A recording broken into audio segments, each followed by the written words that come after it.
Талантливые, целеустремленные и полные энтузиазма. Вот так идут к своей мечте люди с ограниченными возможностями здоровья. Каждый день своими успехами они доказывают, что проблемы со здоровьем не должны помешать исполнению заветной мечты.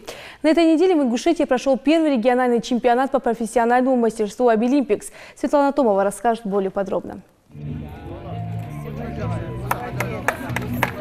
Первый региональный чемпионат по профессиональному мастерству «Обилимпикс» среди людей с ограниченными возможностями официально открыт. Приветственное слово первым взял зампредседателя региона Хусейн Зурабов. Он подчеркнул, что проведение такого чемпионата очень важно для жителей республики, так как это способствует решению задач, связанных с профессиональной ориентацией людей с ограниченными физическими возможностями. К сожалению, мы это знаем, в обществе, возможно, в некоторой части, возможно, и в некоторой части и среди людей инвалидности существует мнение, что когда мы говорим ограничение возможностей здоровья, то это накладывает определенные ограничения.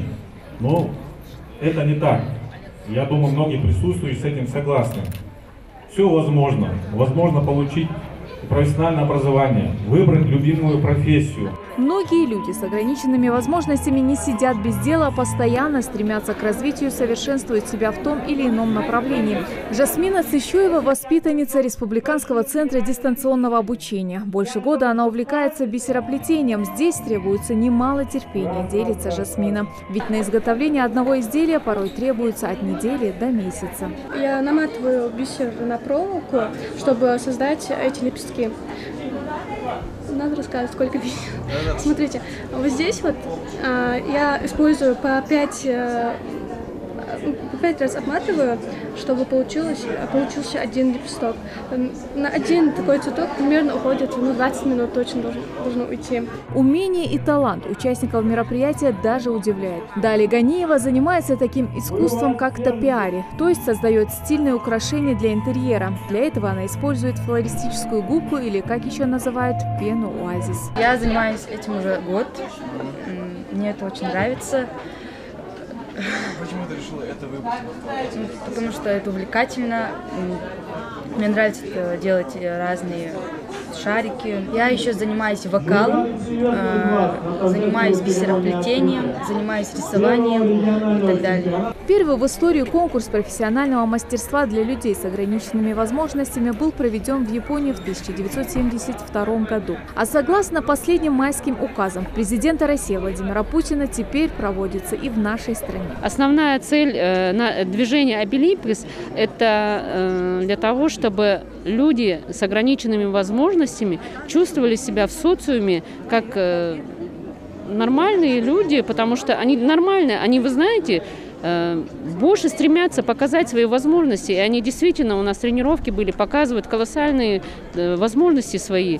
На торжественном открытии чемпионата много гостей, представители разных образовательных учреждений, социальных организаций и не только. В начале года, в январе, мы открыли региональный чемпионат WorldSkills. А Обилимпикс – это то звено, которое позволяет нашим ребятам, студентам с ограниченными возможностями здоровья также проявить себя на профессиональном поприще, показать свои знания, умения, навыки, ну и, естественно, поучаствовать в данном контексте мероприятия. В чемпионате принимают участие более 40 участников со всей республики, 50 экспертов и около 100 волонтеров. Каждого участника ждет теоретический и практический этап, где они должны продемонстрировать свои знания, умения и навыки. Результаты работы каждого конкурсанта будут оценивать грамотные и компетентные эксперты. Мы прошли курс подготовки, то есть общей подготовки. Здесь несколько главных экспертов, и за каждым главным экспертом закреплена определенная компетенция. Все соответствует регламенту, стандартам, тем стандартам, которые были обозначены и озвучены нашим общим регламентом.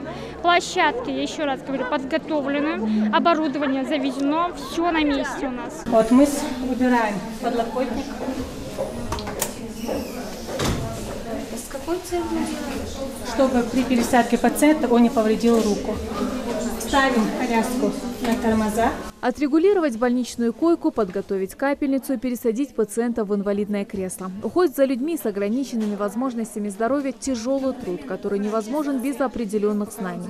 Именно их сегодня демонстрируют участники регионального этапа всероссийского конкурса «Обилимпикс» в компетенции медицинский и социальный уход. При этом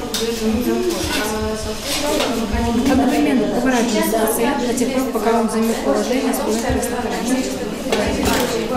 Не только уход за людьми, но и животными оценивается в этой компетенции. Так, во дворе колледжа студенты ветеринарного факультета агротехникума демонстрируют чудеса овоскопирования. Специальный аппарат проверяет свежесть яиц, а также пригодно ли яйцо для дальнейшей инкубации. Помимо этого, с помощью других аппаратов студенты проверяют свежесть других продуктов. Ребята проводят бактериологические исследования. Вот вы видите кусок печени, из которой они приготовили мазки на наличие бактерий паразитарного характера, те, которые могут быть возбудителями тех иных болезней. Это, к примеру, туристический класс. Здесь проходит Олимпиада по профессиональному мастерству туроператоров и экскурсоводов. Всего 4 модуля. Если в первом задании необходимо составить подборку гостиниц и выбрать наиболее подходящую, основываясь на оптимальном соотношении цены и качества. Впрочем, некоторым участникам, как, например, Хайрудину Гадаборшеву, гораздо интереснее работать со вторым заданием – экскурсией. Сложное задание, мне кажется, это второе чисто описание этих гостиниц и отелей. То есть надо так заинтересовать клиента, который приезжает к нам в гости, чтобы он уже практически знал, как будто он ощущает свое уже нахождение в этом месте, в этой гостинице. И сложнее всего описать, рассказать ему все то, что он вообще никогда в жизни своей не видел. То есть преподнести ему так правильно, чтобы он захотел сказать: «Во, я хочу поехать в магазин». В следующей аудитории проходит Олимпиада по обработке текстов. Согласно конкурсному заданию, студенты должны набрать 4 страницы текста в программе Microsoft Word, а затем выполнить определенные задания по каждой из страниц. Текст у нас вообще это выдержка из романа «Эпопея Тихий Дон». И, допустим, по первой странице они должны сделать там полупрозрачную подложку. Это некоторые трудности у них вызвало, мы заметили. Потом оформить колонтитулы, ввести там текст в рамку, отредактировать некоторые фразы там в ином шрифте или в ином курсиве. Мы заметили, что ребята решили сначала набрать текст, все 4 страницы, а потом уже редактировать. Это, конечно, правильно они поступили, потому что надежные 40 баллов у них уже будет. Соревнуются на звание лучшего участника Олимпиады и в компетенции экономика и бухгалтерский учет. 4 модуля выполняются по программе 1С бухгалтерия 8.3, то есть последняя версия, редакция 3.0. Первый учет денежных средств у нас модуль. Второй модуль у нас – это учет расчетов в программе и ввод новых сотрудников авансовых отчетов. Дальше. Третий модуль – учет основных средств. И четвертый модуль – это итоговый модуль у нас, там у нас бухгалтерская отчетность. Проведение этого чемпионата в нашей республике в первую очередь будет способствовать дальнейшей мотивации людей с ограниченными возможностями здоровья к получению профессионального образования, а также содействию к их дальнейшему трудоустройству и социальной адаптации в обществе. Светлана Томова, Амина Бокова, Михаил Тангиев. Итоги недели.